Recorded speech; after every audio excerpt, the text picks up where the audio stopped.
Shalom untuk saudara pendengar yang dikasihi Tuhan Yesus Kristus. Selamat siang dan salam sejahtera untuk kita semuanya. Selamat datang kembali di renungan siang dan doa siang pada hari ini. Semoga saudara yang terkasih dalam keadaan sehat selalu. Kiranya damai dan sukacita Roh Kudus melimpah di dalam hati dan pikiran saudara saat ini. Sebelum kita mulai renungan pada siang hari ini, marilah kita bersama-sama berdoa. Bapa di kerajaan sorga, terima kasih atas penyertaan yang Engkau berikan kepada saya atas siang hari yang indah ini. Terima kasih telah memberi saya kesempatan untuk selalu dapat bersyukur atas segala pekerjaan yang aku kerjakan. Maka dari itu, saya mohon sertailah selalu diri ini sepanjang hari ini. Terima kasih atas berkat Tuhan hingga saat ini aku masih bisa merasakan kebaikan Tuhan dan buatlah agar bibirku selalu mengucap syukur kepadamu. Tuhan Yesus Kristus, terima kasih pada saat ini saya masih bisa bekerja. Tuhan, saat ini saya akan memulai pekerjaan saya. Berkatilah pekerjaan ini dan sertailah sepanjang saya selama bekerja pada hari ini, agar menjadi berkat bagiku, bagi keluargaku dan juga tempat saya bekerja. Berkati seluruhnya di siang hari ini agar berjalan dengan baik dan menjadi berkat untuk kami jalani bersama dengan anak Tuhan yang lainnya. Dalam nama Tuhan Yesus, aku berdoa. Amin.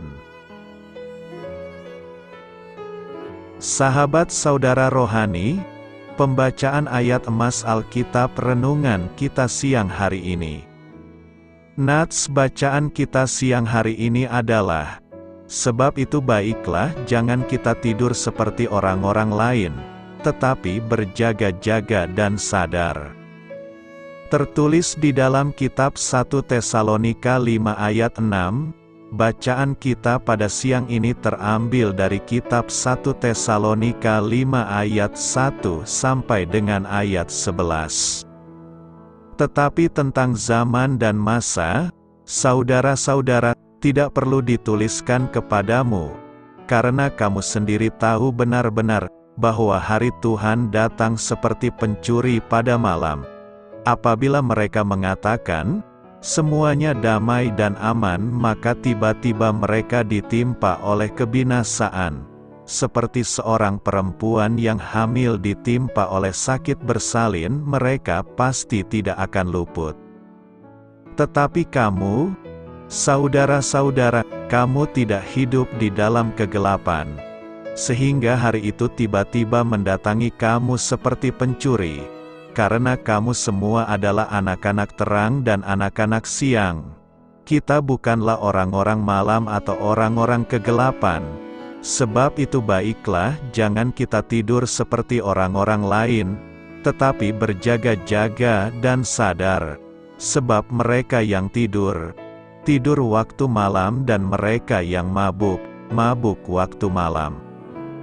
Tetapi kita, yang adalah orang-orang siang, baiklah kita sadar, berbaju zirahkan iman dan kasih, dan berketopongkan pengharapan keselamatan. Karena Allah tidak menetapkan kita untuk ditimpa murka, tetapi untuk beroleh keselamatan oleh Yesus Kristus, Tuhan kita, yang sudah mati untuk kita, supaya entah kita berjaga-jaga, entah kita tidur, kita hidup bersama-sama dengan Dia. Karena itu nasihatilah seorang akan yang lain dan saling membangunlah kamu seperti yang memang kamu lakukan. Ayat di atas terambil dari kitab 1 Tesalonika 5 ayat 1 sampai dengan ayat 11. Mari kita mulai renungan siang kita. Judul renungan kita hari ini adalah Peringatan dan Tanggapan. Kata bijak Alkitab hari ini adalah Setiap orang Kristiani harus menjadi penanti yang memiliki pengharapan, bukan yang mengantuk. Cerita renungan siang kita hari ini adalah saat badai salju yang berbahaya menimpa Colorado Springs pada akhir Oktober tahun 2006.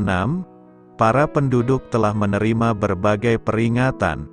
Para peramal cuaca mulai memperkirakan kemunculan badai itu 36 jam sebelumnya. Pada sore hari yang hangat dan cerah, orang-orang menyerbu toko bahan makanan untuk membeli persediaan makanan. Sementara toko-toko ban mobil bekerja lembur untuk memenuhi permintaan ban di musim dingin. Semua orang membicarakan badai yang akan datang itu. Bahkan sebelum salju turun, sekolah-sekolah dan tempat-tempat bisnis mengumumkan bahwa mereka akan tutup hari itu. Ketika badai menerjang dengan salju yang berembus kencang dan suhu udara di bawah titik beku, sebagian besar orang aman berada di dalam rumah, dan mereka tidak berusaha untuk berangkat ke kantor atau sekolah. Apabila kita mempercayai sebuah peringatan, perilaku kita menjadi terpengaruh. Hal itu berlaku pada semua bagian hidup kita, termasuk perjalanan iman kita. Paulus menulis untuk orang-orang Kristiani di Tesalonika dan mengingatkan mereka bahwa hari kedatangan Tuhan itu tak terduga, seperti pencuri di malam hari. Ia mengimbau mereka untuk menghindari kelesuan rohani sambil tetap bersiaga dan mengendalikan diri. Tantangan Paulus itu mengulang perkataan Yesus saat mengimbau pengikutnya agar waspada dan bersiap sedia, karena Anak Manusia datang pada saat yang tidak kamu duga.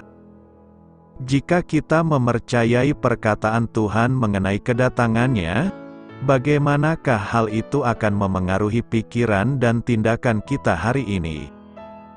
Berjaga-jaga dan sadar. 1 Tesalonika 5 ayat 6 berkata demikian. Sebab itu baiklah jangan kita tidur seperti orang-orang lain, tetapi berjaga-jaga dan sadar.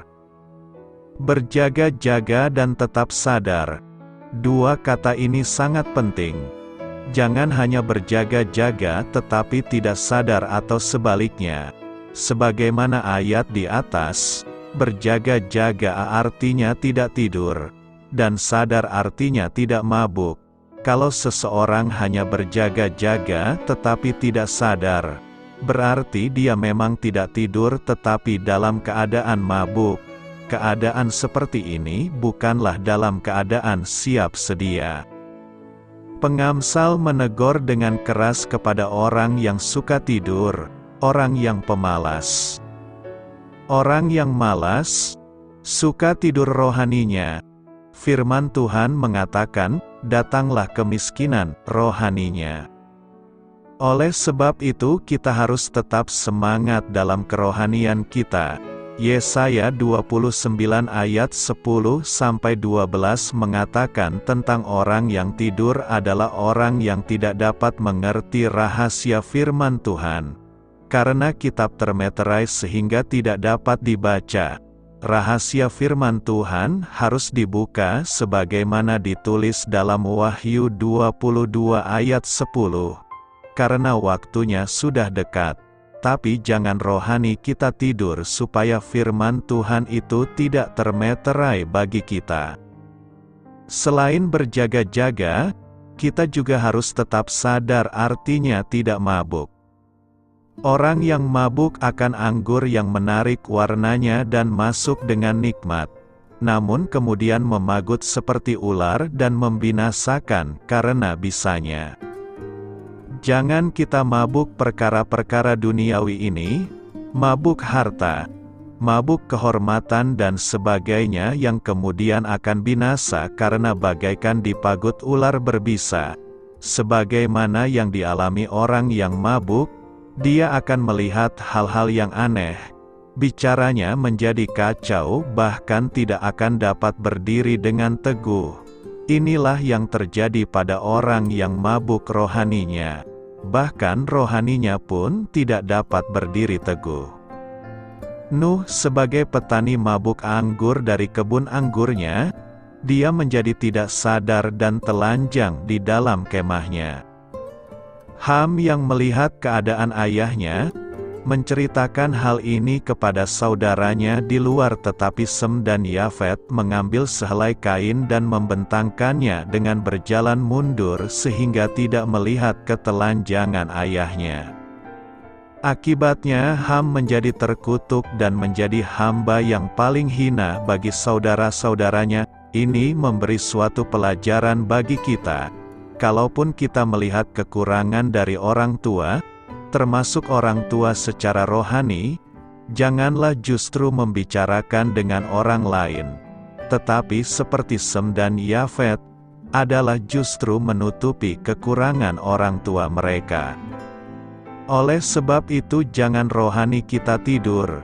Itulah sebabnya dikatakan, bangunlah, hai kamu yang tidur, dan bangkitlah dari antara orang mati, dan Kristus akan bercahaya atas kamu.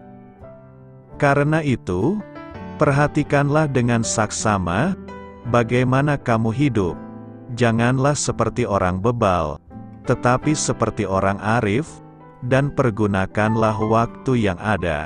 Karena hari-hari ini adalah jahat, sebab itu janganlah kamu bodoh.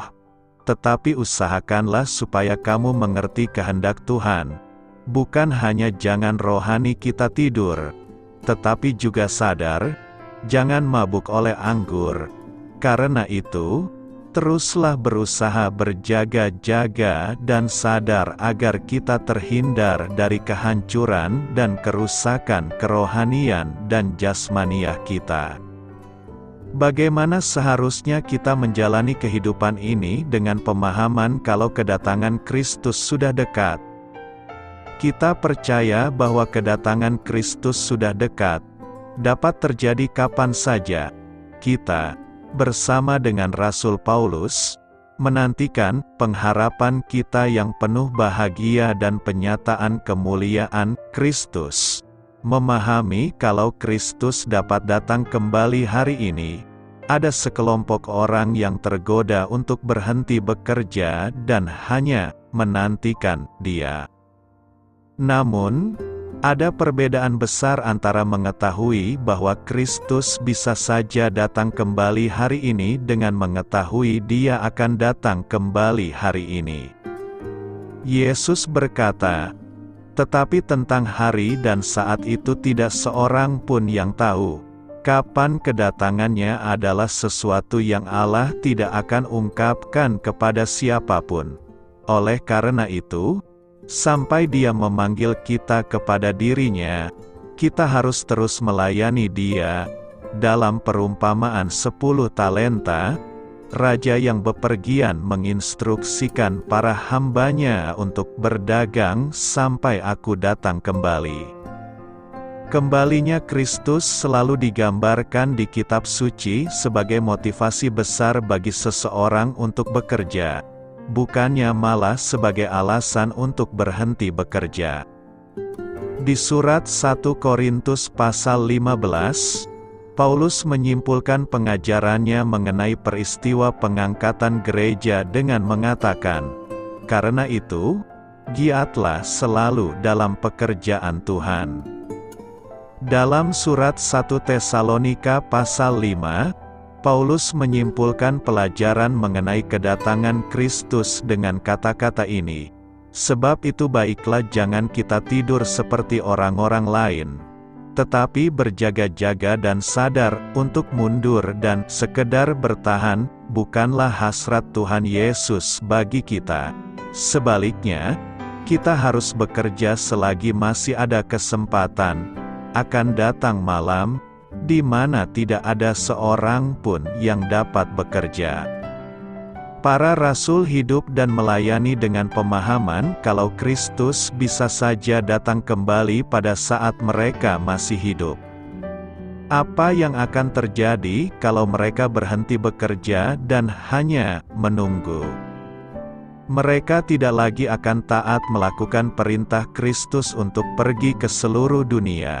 Beritakanlah Injil kepada segala makhluk. Injil tidak lagi akan diberitakan, karena para rasul mengerti bahwa kedatangan Yesus sudah dekat. Mereka justru menyibukkan diri dengan pekerjaan Allah. Mereka hidup semaksimal mungkin, seolah-olah itu menjadi hari terakhir mereka setiap harinya.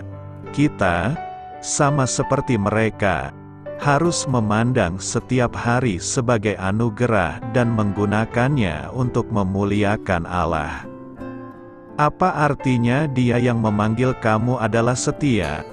Dalam surat pertama Rasul Paulus kepada jemaat Tesalonika, ia berfokus pada mendorong orang-orang Kristen baru dalam iman dan mengilhami mereka untuk mengejar kehidupan yang saleh. Saat ia menutup surat pastoral yang bersifat pribadi, instruktif, dan membangkitkan semangat ini, Paulus memberikan kepastian yang penuh harapan. Pengikut Yesus Kristus memiliki kesempatan luar biasa untuk mengalami kehidupan Kristiani yang luar biasa karena kesetiaan Allah mendasari iman mereka. Semoga Allah damai sejahtera menguduskan kamu seutuhnya, dan semoga seluruh roh, jiwa dan tubuhmu tetap tak bercacat pada kedatangan kita, Tuhan Yesus Kristus. Dia yang memanggilmu adalah setia. Dia pasti akan melakukannya. Dalam teks asli Yunani, kata sifat untuk setia berarti dapat diandalkan, dapat dipercaya, permanen. Istilah tersebut menggambarkan seseorang yang kasih sayang dan kesetiaannya yang teguh selalu dapat diandalkan. Paulus ingin orang-orang yang baru percaya mengetahui, kamu tidak sendirian. Allah yang memanggil Anda untuk hidup kudus telah berjanji memberi Anda kekuatan dan rahmat untuk berjalan dalam kekudusan.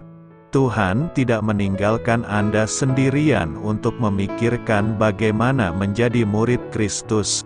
Dia selalu bersamamu. Dia yang memanggilmu adalah setia. Ya, kita mempunyai tanggung jawab untuk waspada secara rohani, berpegang pada apa yang baik, dan menolak segala jenis kejahatan. Kita diharapkan untuk mengejar kekudusan pribadi melalui ketaatan kepada Tuhan, yang merupakan inti dari surat ini. Namun orang-orang beriman dapat yakin bahwa panggilan Allah disertai dengan kuasa-Nya yang setia untuk menyelesaikannya sampai akhir. Penulis kitab Ibrani menegaskan, marilah kita teguh berpegang pada pengharapan yang kita nyatakan, sebab Dia yang berjanji adalah setia. Allah telah berjanji memperlengkapi kita untuk menjalani kehidupan yang saleh dan mengubah kita menjadi serupa dengan Kristus. Dia memanggil kita dan memilih kita untuk menjadi seperti anak-Nya. Dalam pengajaran paralelnya kepada orang-orang percaya di Korintus, Paulus meyakinkan, Dia akan menjaga kamu tetap kuat sampai akhir sehingga kamu akan bebas dari segala cela pada hari ketika Tuhan kita Yesus Kristus datang kembali. Allah akan melakukan hal ini, karena Ia setia melakukan apa yang Ia firmankan, dan Ia telah mengundang kamu ke dalam persekutuan dengan Putra-Nya, Yesus Kristus, Tuhan kita. Tanpa kesetiaan Tuhan, kita tidak berdaya menjalani kehidupan Kristen yang berkemenangan. Kita tidak dapat menyelesaikan pekerjaan pengudusan kita sendiri atau menjadikan diri kita kudus. Pengudusan adalah karya unik Roh Kudus. Berfokus pada kelemahan kemanusiaan kita pasti mengarah pada rasa putus asa dan putus asa. Raja Daud mengalami kegagalan pribadi yang memilukan namun belajar untuk percaya pada kesetiaan dan kasih Tuhan yang tidak pernah gagal. Dia dengan bijak menasihati, serahkan bebanmu kepada Tuhan, dan Dia akan menjagamu. Dia tidak akan membiarkan orang saleh terpeleset dan jatuh. Setiap hari orang percaya harus bergantung pada Tuhan untuk memohon pertolongan, karena Dialah sumber kekuatan penopang kita. Sekali lagi, Raja Daud menegaskan, serahkan segala sesuatu yang kamu lakukan kepada Tuhan. Percayalah padanya, dan Dia akan membantumu. Ketika kita lemah dan putus asa, Tuhan berkata, marilah kepadaku, kamu semua yang letih lesu dan berbeban berat, dan aku akan memberi kelegaan kepadamu. Tuhan yang memanggil kita setia membantu kita di saat-saat pencobaan. Pencobaan-pencobaan apapun yang menimpa kamu hanyalah pencobaan-pencobaan yang biasa dialami oleh umat manusia. Dan Tuhan itu setia, Dia tidak akan membiarkanmu dicobai melebihi kemampuanmu. Tetapi apabila kamu dicobai, Ia juga akan memberikan jalan keluar, sehingga kamu dapat menanggungnya, sekalipun kita gagal dan menyerah pada godaan untuk berbuat dosa. Firman Allah menjanjikan, jika kita mengaku dosa kita kepadanya, maka Ia adalah setia dan adil, sehingga Ia akan mengampuni segala dosa kita dan menyucikan kita dari segala kejahatan. Paulus setuju bahwa meskipun kita tidak setia, Dia tetap setia, karena Dia tidak dapat menyangkal siapa dirinya. Tuhan yang memanggil kita setia menguatkan dan melindungi kita dari si jahat. Janji-janjinya yang dapat dipercaya adalah senjata dan perlindungan kita. Seperti Yosua, kita dapat mengetahui jauh di lubuk hati kita bahwa setiap janji Tuhan, Allah kita, akan menjadi kenyataan. Tidak ada satu pun yang gagal. Kita selalu dapat mengandalkan Tuhan dan mendapatkan harapan besar dari kebenaran ini, karena kasih setia Tuhan kita tidak binasa, karena belas kasihan-Nya tidak pernah berakhir. Mereka baru setiap pagi, besarlah kesetiaan-Mu. Selamat memulai karya dalam minggu ini untuk Tuhan. Doa saya menyertai saudara sekalian. Saya memberkati Anda agar sewaktu Anda mencarinya dari Dia, Bapa Surgawi Anda akan memberikan bagi Anda roti harian Anda. Dalam nama Yesus Kristus, Tuhan yang berkuasa atas alam semesta dan menuntun kita kepada iman yang menyelamatkan, Tuhan Yesus menyertai senantiasa. Tuhan memberkati. Amin.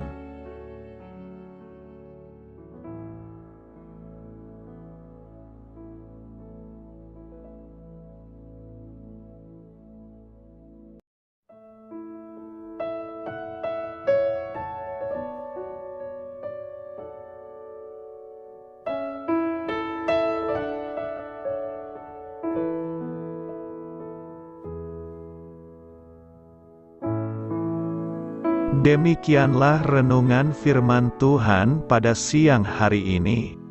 Semoga menjadi kekuatan di dalam hidup kita dan menjadikan kita pribadi yang lebih sukses.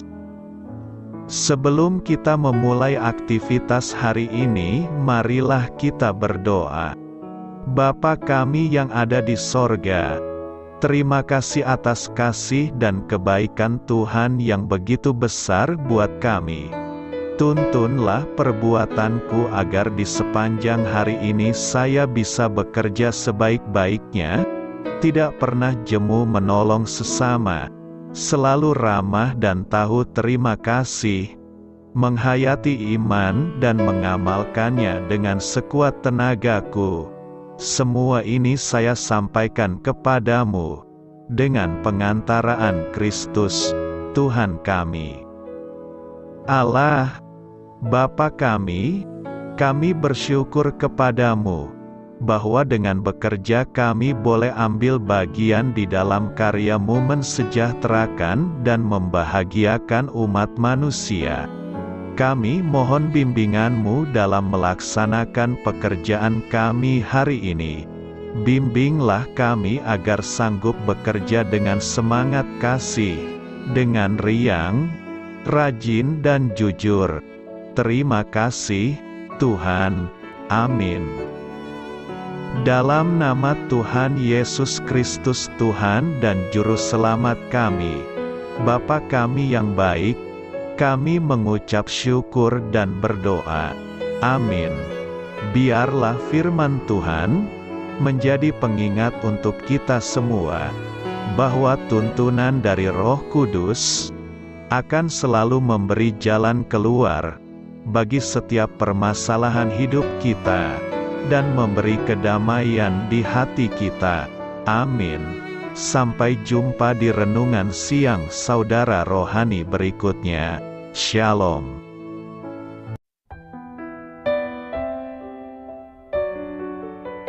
Halo untuk semua pendengar saudara rohani yang terkasih di dalam nama Tuhan Yesus Kristus dimanapun berada.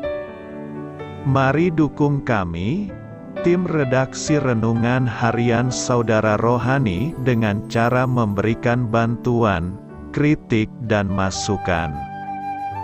Saudara dapat memberikan masukan melalui kolom komentar di bawah atau mengirim kepada kami langsung melalui email yang tertera di layar Anda, saudararohani@gmail.com.